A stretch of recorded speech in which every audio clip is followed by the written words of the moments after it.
Assalamualaikum dear students, welcome to my YouTube channel HR Education System।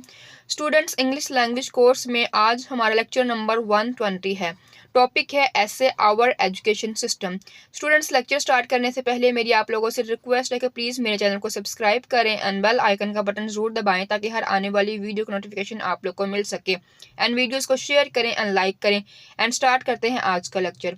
Students जो आज का lecture है वो आवर एजुकेशन सिस्टम ऐसे है, जो कि एक इम्पॉर्टेंट ऐसे है, एग्जाम में ये आ सकता है। तो आवर एजुकेशन सिस्टम को समझने के लिए हम लोग पूरा ऐसे आज देखेंगे, ठीक है। और स्टूडेंट्स ऐसे स्टार्ट करने से पहले मैं हमेशा आप लोगों को बताती हूँ कि आप लोगों ने आउटलाइन बनानी है। आउटलाइन में आप लोगों ने पॉइंट्स ऐड करने हैं और उन्हीं पॉइंट्स की डिटेल जो है आप लोगों ने ऐसे में देनी है, ठीक है। तो आउटलाइन में हमने कौन से पॉइंट्स ऐड किए हैं वो देख लेते हैं। Introduction, the state of education since 1947, 1947 से एजुकेशन की हालत। Our method of teaching, summaries not text books. हमारा जो मेथड ऑफ टीचिंग है समरीज ना के text books. Condition of hostels in our institutions, हमारे इंस्टीट्यूशंस में हॉस्टल्स की कंडीशन। एग्जामिनेशन सिस्टम, इम्तहानी निज़ाम। An important feature of our education system, हमारा तालीमी निज़ाम का एक अहम फीचर है। Main features of our education system, हमारे जो एजुकेशन सिस्टम है उसके मेन फीचर्स कौन से हैं वो भी समझेंगे। कंक्लूजन, नतीजा। तो स्टूडेंट्स मैंने 7 पॉइंट्स ऐड किए हैं। अब इन्हीं 7 पॉइंट्स की 1 बाय 1 हम लोग डिटेल देंगे। फर्स्ट पे है इंट्रोडक्शन। फर्स्ट पे हम लोग इंट्रोडक्शन समझेंगे किसका, हमारे जो एजुकेशन सिस्टम है उसका। अ flower is pretty it itself, एक फूल जो है वो खुद में खूबसूरत होता है। But a diamond requires a lot of cutting and polishing before it will sparkle into 1000 colours. अब एक जो डायमंड है उसको 1000 रंगों में चमकने से पहले पॉलिश की और बहुत ज़्यादा कटिंग की ज़रूरत होती है, ठीक है। कि एक डायमंड जो है उसको बहुत ज़्यादा कटिंग करने की और पॉलिश करने की ज़रूरत होती है, तब जाके वो चमकता है। Man is like a rough diamond, इंसान जो है, आदमी जो है वो एक रफ डायमंड की तरह है। And requires polishing before all his faculties can function fully. अब इंसान जो है वो अगर फुली तौर पर उसके जो काम करना अगर वो चाहता है, सोसाइटी में अगर कामयाब होना चाहता है, तो उसको भी पॉलिश होने की ज़रूरत है, ठीक है। तो उस ज़रूरत है कि उसको भी पॉलिश किया जाए। उसको पॉलिश करने का मतलब ये है कि उसको एजुकेट किया जाए, उसको तालीम दिलवाई जाए, उसको अच्छे से एजुकेटेड पर्सन बनाया जाए। Education is just this, cutting and polishing of the human personality so that it may reach its full development. अब एजुकेशन ही वो कटिंग और पॉलिशिंग है जिससे इंसान की जो पर्सनैलिटी है उसके मुकम्मल डेवलपमेंट तक वो पहुंचता है। मतलब कि अगर इंसान ने अपनी मुकम्मल डेवलपमेंट तक, अपनी तरक्की तक पहुंचना है, तो उसको भी एक डायमंड की तरह ही कटिंग और पॉलिशिंग की ज़रूरत है। और वो कटिंग और पॉलिशिंग क्या है? एजुकेशन, ठीक है। तो ये हमारा इंट्रोडक्शन था एजुकेशन सिस्टम पे। अब इसका सेकंड पॉइंट है the state of education since 1947। 1947 से हमारा जो एजुकेशन सिस्टम है वो किस तरह से चल रहा है, उसकी कंडीशन क्या है वो आज देखेंगे। The state of education in our country deplores the fact that since 1947 से हमारे मुल्क में तालीमी निज़ाम की जो हालत है वो अब तक ऐसी है कि we have held a number of educational conferences, हमने बहुत ज़्यादा एजुकेशनल जो कॉन्फ्रेंसेस हैं वो मुनक्किद की and framed comprehensive educational policies without making any headway in spreading education in the country। मुल्क में तालीम को फैलाने के लिए हमने कोई भी मजबूत जो है ना वो किए बगैर ही, मतलब कि कुछ अच्छा सोचे बगैर ही हमने उसकी एजुकेशनल पॉलिसीज़ को भी समझा है। मतलब कि इतना वो कहते हैं ना कि एक मुकम्मल फ्रेमवर्क जो होता है ना वो भी करने की कोशिश की गई है, ठीक है ना, एजुकेशनल पॉलिसीज़ को, लेकिन विदाउट एनी हेडवे। मतलब कि हमने इसको कोई इतना नहीं दिया, किसी भी एक मजबूत जो होती है ना प्लानिंग, उसके बगैर हमने करने की कोशिश की है, ठीक है। और उसके बगैर करने की कोशिश करेंगे एक मजबूत प्लानिंग के बगैर, तो जाहिर बात है उसमें इतनी कामयाबी थोड़ी ना मिलेगी। Our schools, colleges and universities are producing educated illiterates with no sense of purpose and direction. हमारे जो स्कूल्स हैं, कॉलेज एंड यूनिवर्सिटीज़ हैं, वो पढ़े लिखे नाखवानदा लोग पैदा कर रही है जिनको मकसद की और डायरेक्शन की कोई सेंस नहीं है, उनको एहसास नहीं है। अब हमारा नेक्स्ट पॉइंट है our method of teaching summaries not text books. अब हमारा मेथड ऑफ टीचिंग जो है उनमें not text books, just summaries, ठीक है। इन आवर एजुकेशनल इंस्टीट्यूशंस, हमारे तालीमी इदारों में text books are not taught properly. Text books जो है, निसाबी जो हमारी किताबें हैं, उनको मुकम्मल तौर पर नहीं पढ़ाया जाता। And students do not take interest in text oriented studies. और जो तालिब इल्म है वो टेक्स्ट ओरिएंटेड जो निसाबी कुतब पर बेस करता है हमारा तालीमी निज़ाम, उसको वो पसंद नहीं करते, इतना इंटरेस्ट नहीं लेते उसमें। The classes are so much over crowded that it is impossible for the teachers to pay individual attention to every student in the class. ये तो अब हर स्कूल का प्रॉब्लम हो चुका है ना, कि बहुत ज़्यादा क्लासेस जो हैं वो ओवर क्राउडेड हो चुकी हैं, बहुत ज़्यादा उसमें हर एक क्लास में बहुत ज़्यादा स्टूडेंट्स हैं कि एक टीचर के लिए हर स्टूडेंट्स पर इनफरादी तौर पर तवज्जो देना बहुत मुश्किल हो गया है।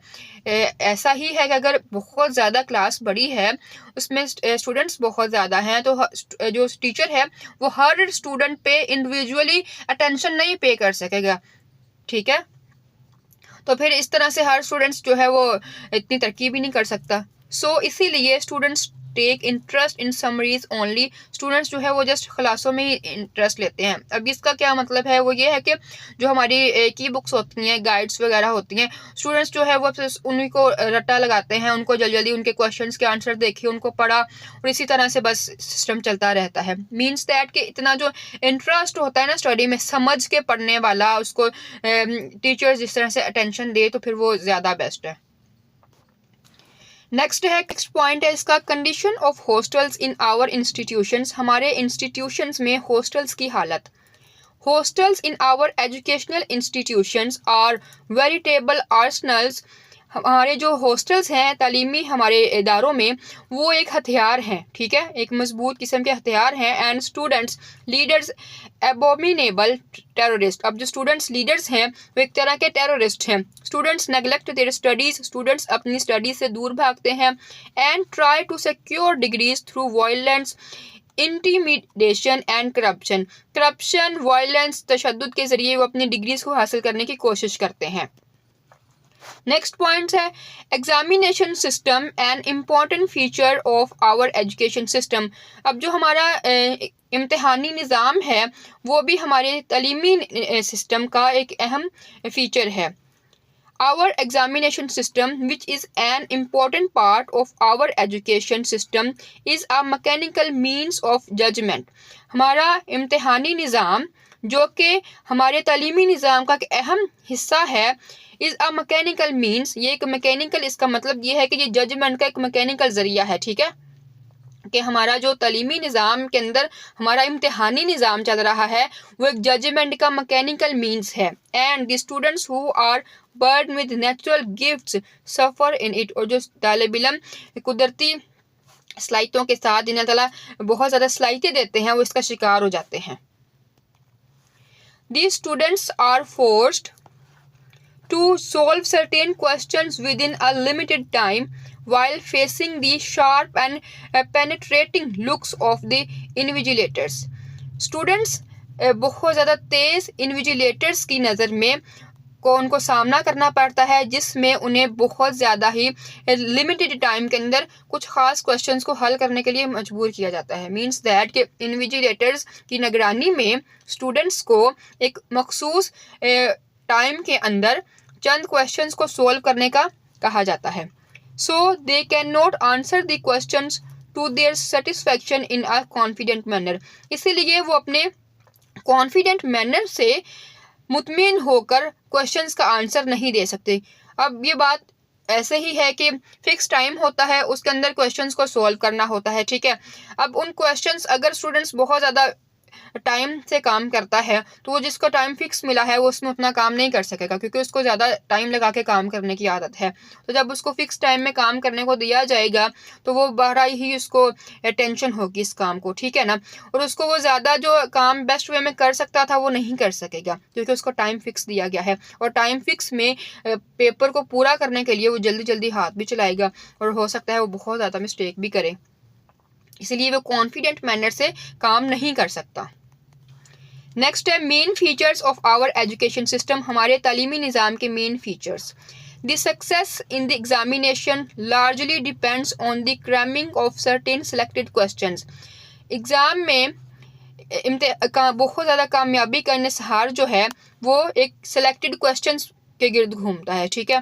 देयरफॉर इसीलिए students are train every nerve to commit their answers to the memory, अपनी याददाश्त में अपने हर असाब पर दबाव डालते हैं कि वो क्वेश्चंस के आंसर दे सके, क्योंकि टाइम फिक्स होता है। सम टाइम उन्हें कुछ याद नहीं आ रहा होता तो फिर अपनी मेमोरी पे वो जोर देते हैं कि उन क्वेश्चंस के आंसर उन्हें याद आ जाए। This encourages the stuffing of brain with bookish knowledge rather than the real understanding. अब ये जो है एक हकीकी समझ बूझ की बजाय दिमाग जो है उसका बुकिश नॉलेज के साथ भरने की हौसला अफजाई करता है, ठीक है। अब जब उसको पता होता है कि मैंने एग्जाम में क्वेश्चंस करने हैं तो वो अपने दिमाग को सही समझ बूझ से के साथ नहीं भरता, बल्कि वो बुकिश नॉलेज के साथ बस उसको ये होता है कि बस जो जो इसमें लिखा है बस वो मैंने अपने उसको पढ़ना है, उसको याद करना है, उसको समझना की तरफ वो नहीं आता, ठीक है ना। एज अ रिजल्ट नतीजे के तौर पर they do not become fit for the responsibilities of practical life, वो अमली ज़िंदगी में जिम्मेदारियों के लिए फिट नहीं हो सकता। Corruption in examinations, political interference, concentration on selected studies, violation of merit, lack of proper scientific research present the gloomy picture of our education system. अब करप्शन जो है एग्जामिनेशन सिस्टम में भी चल रही है। एग्जामिनेशन सिस्टम में करप्शन, पॉलिटिकल सियासी जो इंटरफेरेंस है, concentration selected studies, violation of merit का तो तशद्दुद है वो, lake of proper scientific research, मुकम्मल तौर पर जो साइंटिफिक रिसर्च है उसकी कमी, ये सारा जो है ये हमारे तालीमी निज़ाम की एक उदास पिक्चर को पेश करता है, ठीक है। मतलब कि सारे फीचर्स हैं हमारे एजुकेशन सिस्टम को जो कि ख़राब कर रहे हैं। नेक्स्ट कंक्लूजन है, टू कंक्लूड नतीजा के तौर पर वी कैन से दैट, हम कह सकते हैं कि there is the need for rethinking to bring about improvement in the education system.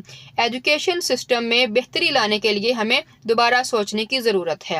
If we are serious about consolidating and expanding education, अगर हम सीरियस हैं अपने एजुकेशन सिस्टम को, अगर हम अपने एजुकेशन सिस्टम को वसी करना चाहते हैं, बढ़ाना चाहते हैं, उसको मजबूत करना चाहते हैं, the radical changing in the organization, programming, methodology and implementation strategies will have to be introduced. तो इसके लिए हमें क्या करना होगा, अगर हम अपने एजुकेशन सिस्टम को वसी करना चाहते हैं तो इसके लिए हमें क्या करना होगा कि जो हमारी तंजीमें हैं, हमारी प्रोग्रामिंग है, मेथोडोलॉजी तरीक़ेकार है, उसको अगर हम लोग इम्प्लीमेंट करना चाहते हैं तो उसके लिए हमें ऐसी स्ट्रेटजीज इंट्रोड्यूस करवानी होंगी जो कि सही हों, ठीक है। एंड ऑफ ऑल, एंड पे education must be to enrich the life, education जो है वो लाइफ को एनरिच करती है, तकवीयत देती है, ठीक है। तो स्टूडेंट्स ये था हमारा आज का लेक्चर जिसमें मैंने 7 पॉइंट्स ऐड किए थे आउटलाइन में। उन 7 पॉइंट्स को फिर मैंने 1 बाय 1 उसकी डिटेल लिखी ऐसे में। तो स्टूडेंट्स आई होप आप लोग को अच्छे से लेक्चर समझ में आया है। बहुत ही ज़्यादा इंपॉर्टेंट लेक्चर है, वीडियो को स्टार्ट से एंड तक देखिएगा ताकि हर बात अच्छे से समझ में आए। एंड प्लीज़ अगर आप लोग मेरे चैनल पर न्यू हैं तो चैनल को सब्सक्राइब करें, बेल आइकन का बटन जरूर दबाएं ताकि हर आने वाली वीडियो का नोटिफिकेशन आप लोग को मिल सके। एंड वीडियोज़ को शेयर करें एंड लाइक करें। एंड PDF का लिंक भी डिस्क्रिप्शन में अवेलेबल होगा, आप लोग वहाँ से नोट्स भी डाउनलोड कर सकते हैं।